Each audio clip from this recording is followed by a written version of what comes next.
Assalamualaikum warahmatullahi wabarakatuh.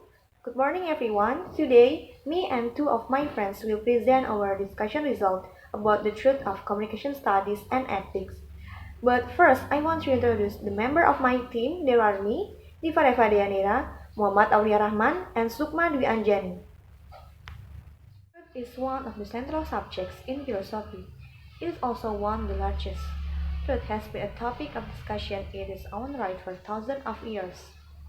Moreover, a huge variety of issues in philosophy relate to truth, either by relying on theses about truth or implying theses about truth. It would be impossible to survey all there is to say about truth in any current way. The problem of truth is always easy to state what truths are and what makes them true. And so the truth. What is the meaning of the truth? The truth. Truth comes from two, etymologically. Right, not wrong, straight, sincere, and not lying. Truth is a property not so much of thoughts and ideas, but more property of belief and assertions. A different perspective on truth was offered by the American pragmatists. As with the neoclassical correspondence and current theories, the pragmatist theories go with some typical slogans.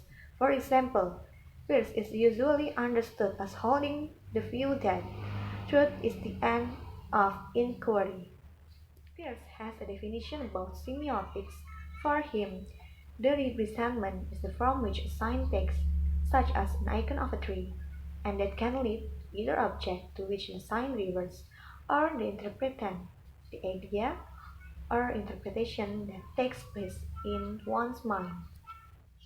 He classifies signs into three types. There are symbol, icon, and index.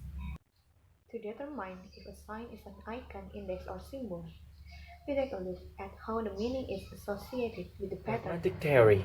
According to Charles S. Peirce, truth is measured by the criteria of whether it's functional in life or not.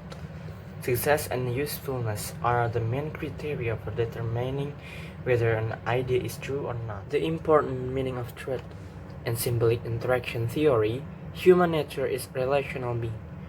The interaction itself requires certain symbol. The symbol is usually agreed upon a small scale as well as a large scale. Interaction through symbols that are good, correct, and fully understood will cover the birth of various kinds of goodness in human life. Thus, truth is actually a joint formula as a result of a social interaction. Truth in communication studies.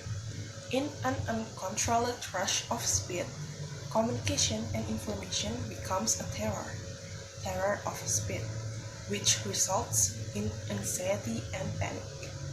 So, in the delivery of communication requires a truth. The truth in the mass media is crucial because the truth in the media is sometimes different from the truth in the community. There is a term dichotomy of truth, namely when the truth, according to the communicator, is not necessarily the same as the truth in communicant's view. In journalism itself, there are minimum standards as the concept of truth in reporting the truth. First, reports must be accurate by verifying facts so that valid evidence is obtained. Second, to support the truth in the media, a journalist needs to make intelligence efforts by encouraging audience understanding. Third, a report must be fair and balanced. This principle avoids bias that may arise in a report. However, in a science, truth must be absolute because it has been through objective research. Ethics of communication. Ethics cannot be separated from moral and legal issues.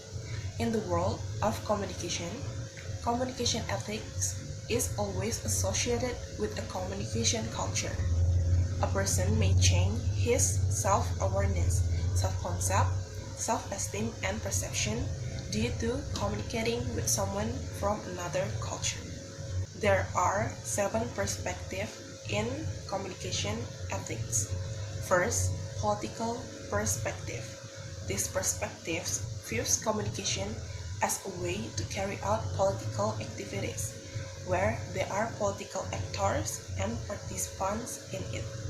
Second, human nature perspective. In this case, the existence of communication can see what kind of nature there is in humans. Third, dialogic perspective. This perspective recognizes that in communication, there is a reciprocal process in conveying message between communication behaviors. So, of course, communication ethics is needed in this case. Fourth, religious perspective. This perspective emphasizes that communication is means of getting closer to God and worship. Fifth, ulterimism perspective. This perspective views that communication is a means that can be used as a way to achieve goals in many ways. Sixth, situational perspective. This perspective says that communication can be used in desired situations or not. Seventh, legal perspective. Whereas in this case, communication is used in the formal domain, such as the realm of law in the form of laws, regulation, etc. That's all from us. Thank you for your attention. Wassalamualaikum warahmatullahi wabarakatuh.